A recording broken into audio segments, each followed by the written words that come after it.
Hello my friends and welcome. I've been having a blast on the Reign of the Warlock expansion for Diablo 2. Ladder Season 13 started on February 20th, and like many others, I've been grinding up some interesting drops this ladder. Here's my journey so far. I'm playing on PlayStation Reign of the Warlock ladder softcore. Here I am making my way through the River of Flame on Hell.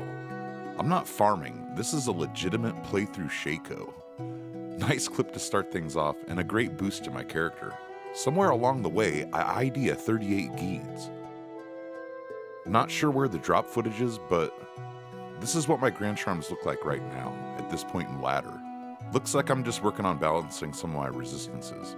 Running along Stony Field, this is where I dropped my first shard. While I was farming Travancore Terrorized, I drew the ire of a herald and hunted him down. I know the game says the herald is hunting for your character, but if the herald is hunting, they need to work on their tracking skills or something. I'm not sure what needs to be said about this particular drop. The set heavy bracers, Trangul's Claws, are a staple of the Warlock build this season, mainly because of that delicious faster cast rate. Even at the time of putting together this video, I'm still under the 125 breakpoint for faster cast rate. It's my next goal after doing the video. Okay. This next drop is like a dream, as they used to say in the Souls community. A fucking jaw rune drops right in a pile of the council guts and body parts. I gave it a bit of a spit shine and threw it in the stashola, which by the way, finally is good. I'm not gonna rant and rave about the stash tabs. I might later on though. This SOJ has a weird name. Okay, this I am gonna rant about. I've heard in several videos that if the unique item Arachnid's Mesh tries to drop, from a source that can't drop it, like for whatever reason it can't drop, it'll instead drop the magic spiderweb sash with double durability, which indeed is what this is. 5/4 fire facet, I'm not going to be mad about, and a gold wrap belt to boot, pretty nice haul overall. This coronet is nothing really special, but at the same time, early ladder, it's kind of cool I guess. Well, I took the damn clip at least. Picked up another gheeds, but it rolled lesser magic fine than the original charm I found. Any guesses on how much plus to skills it has? I really want a BK ring over the SOJ. Another Manald healed, of course. Classic Trav farming, nice little rune. Followed up by a Mal rune. Here's a weird one, I don't see that often. Dragon Scale Shield. Pretty weird effects on this piece. Witness one improved process due to the new stash configuration. Mindlessly cubing up flawless gems. Luckily I'm broke, so it doesn't take too long. I'm sorry to make you suffer through it, but it's important you can see the entire process behind gambling away all your that's exactly what I'm looking for. Moving on. Another fucking peasant crown for some reason. Past me must have thought this item was pretty cool. Also, these gloves were clipped too, so enjoy those. A garbage tier monarch dropped as I perused the halls of the dead, basically grave robbing ancient civilizations. Here's a video clip where I find my balls and attempt to socket the only ethereal thunder maul I've found. And what do you know? This will inevitably end up being my fortitude. And what do you know? This will inevitably end up being my fortitude, I'm sure. Looks like I'm still running the Reaper's Toll Thresher at this point, which is dope and comfy by the way. And if I get an ethereal one, I might switch to it. Here's a random rare belt. It's actually pretty decent playthrough belt if it didn't require level 63 to wear it. Here's a nice find, a Nature's Peace ring.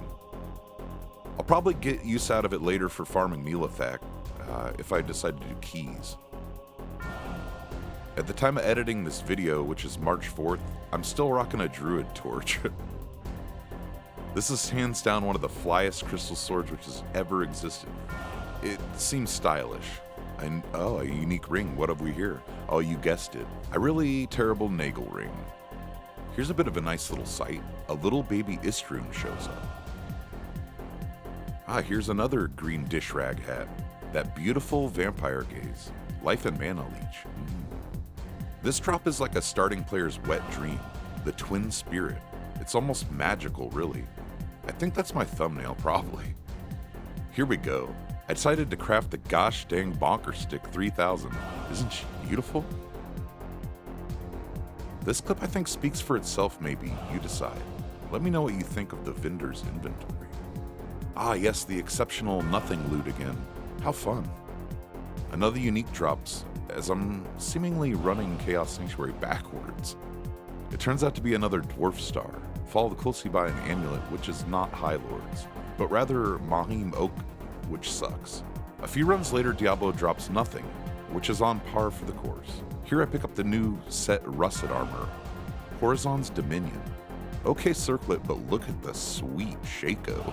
This is the point in the video where I finally decided to set up the item filter. It gets really annoying seeing arrows and bolts and potions after a while. Let me know what other type of filters you guys are using. I haven't really looked into it. I noticed right away how much the filter improves screen clutter though, which is really nice. Especially when you're like fighting to pick up the loot. Here I pick up another Nagel ring, but this one at least rolls a value worth using at 29%. Got some mirrored boots that rolled chaos skills, not good. Not good. And yet, again, another gosh darn dwarf star. This clip I dropped my first statue to summon the new Colossus Ancients fight. I haven't got any of the new jewels yet, but I want to. I want to kill the Oopers myself to get it. But it sounds like I could get the wrong jewel and I have to trade it or redo it, so could be interesting. Next drop is yet another durability Spiderweb Sash, double durability, ouch. Hey, it's not a Vidala or a Tankreds this time. Hey, nice little small charm, 10 cold res, 5 magic find. Perfect would be 11-7, so not bad. A Guardian Angel drops here at some point. I'm really hoping for Ethereal, but not this time. This charm pissed me off.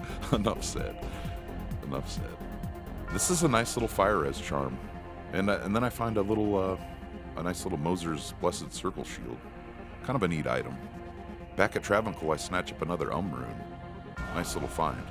And yet again, another double durability belt. I gotta stop picking these up and looking. Another small charm, this one rolled 7 magic find. I managed to drop another of the in-game statues, Corlix's Pain from Duriel. I pick up an Ethereal Thresher, but it rolls only 2 sockets, so I throw it on the ground. Here's another nice piece for the merge. Here's another nice piece for a merc, the unique tiara. It's another item I'd rather see ethereal, I think, though. Moving on, we're getting very close to the end of these clips, so we'll be all caught up with my current progress on Ladder 13. Of course, I had drops where the footage got lost or I wasn't recording, so worth mentioning would be some Vex and Gold runes. First run this morning, I dropped another Jaw and become one lucky duck, essentially. This forced me to decide between Dust Shroud or Mage Plate, and Enigma has accelerated my loot finding capabilities as I fly through the maps. Here's a couple of really nice ones I found this morning. 40 Chances. Ah yes, we've all seen the 40 Chances. But how about +1 Eldritch Boots? I'll have a follow-up video soon, likely around the time I transition into the Fireball build. Hopefully everyone is enjoying the new Diablo 2 content. Have fun and stay safe, my friends.